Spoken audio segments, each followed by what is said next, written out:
Pengaruh dunia perbankan terhadap perang Rusia dan Ukraina. Perang antara Rusia dan Ukraina dimulai pada tahun 2014 ketika Rusia mengambil alih semenanjung Crimea dari Ukraina. Konflik ini terus berlanjut dan telah menyebabkan lebih dari 13.000 orang tewas dan jutaan orang terpaksa mengungsi.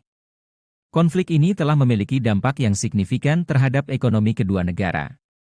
Di Rusia, embargo makanan yang diberlakukan oleh negara-negara Barat sebagai tanggapan atas tindakan Rusia di Ukraina telah menyebabkan inflasi meningkat dan nilai tukar rubel merosot. Sanksi internasional yang diberlakukan terhadap Rusia juga telah menyebabkan dampak ekonomi yang signifikan, termasuk pembatasan pada sektor perbankan dan energi.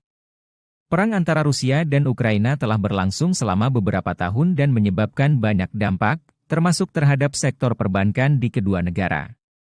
Namun, seiring dengan kerusakan yang disebabkan oleh konflik, ada beberapa sektor di Rusia dan Ukraina yang masih tumbuh dan bahkan mengalami perkembangan selama masa ini.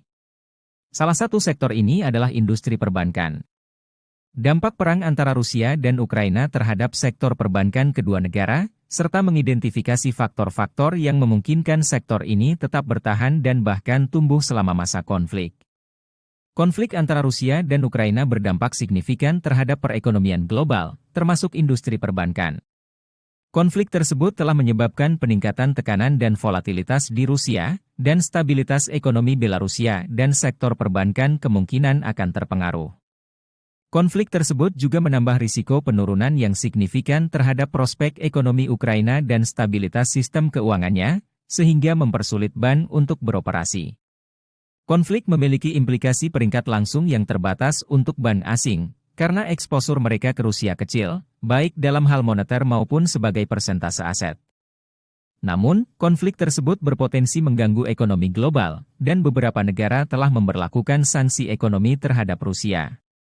Pertama-tama, menunjukkan bahwa perang telah menyebabkan banyak tantangan bagi sektor perbankan di kedua negara, seperti menurunnya ekonomi dan kerugian kredit. Namun, sektor perbankan di Rusia dan Ukraina juga mampu memperoleh beberapa keuntungan selama periode konflik. Salah satu faktor yang memungkinkan pertumbuhan sektor perbankan di kedua negara adalah tingginya suku bunga. Karena tingkat inflasi tinggi di Rusia dan Ukraina, suku bunga deposito dan kredit yang ditawarkan oleh bank meningkat secara signifikan. Hal ini membuat sektor perbankan menjadi salah satu sektor yang paling menguntungkan di kedua negara selama periode konflik. Selain itu, perbankan Rusia dan Ukraina juga mengalami pertumbuhan dalam hal inovasi teknologi dan pengembangan layanan perbankan baru. Beberapa bank telah memperkenalkan teknologi yang lebih efisien, seperti mesin ATM dengan pengenalan wajah, aplikasi perbankan online, dan kartu kredit dengan teknologi chip dan PIN. Selain itu, sejumlah bank juga telah mengembangkan layanan baru, seperti produk investasi berbasis syariah dan program loyalitas yang menarik bagi konsumen. Tiga konflik ini memiliki dampak negatif pada sektor perbankan di kedua negara. Beberapa bank mengalami kerugian besar akibat gagal bayar kredit dan kerugian pada portofolio investasi mereka. Selain itu, beberapa bank juga mengalami kesulitan dalam memperoleh pendanaan dari pasar internasional.